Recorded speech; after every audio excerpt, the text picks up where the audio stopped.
O que é, que começa uma sobremesa deliciosa. E a gente faz até uma brincadeirinha lá no Brasil. É pra ver ou é pra comer com esse principal ingrediente.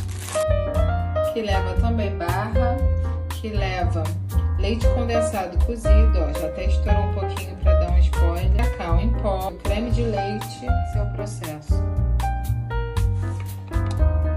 E vamos fazer isso, ó. Que nós consigamos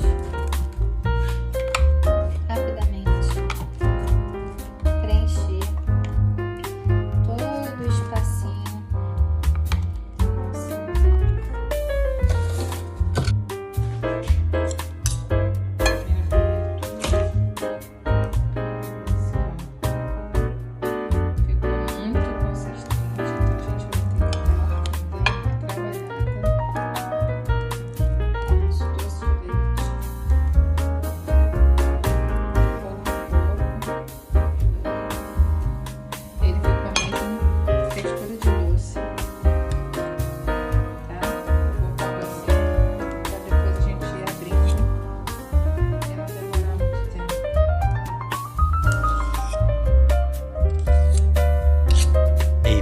Minutes later.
Textura boa para doce. Pronto.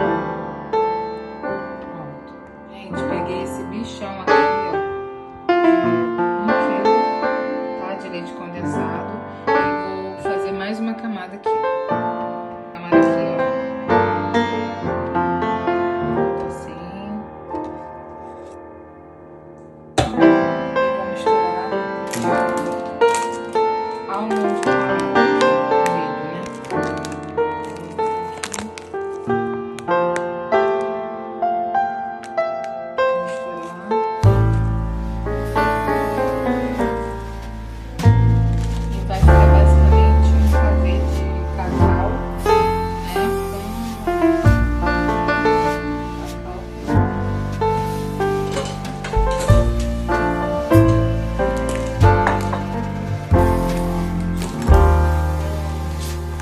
Esqueço, gente.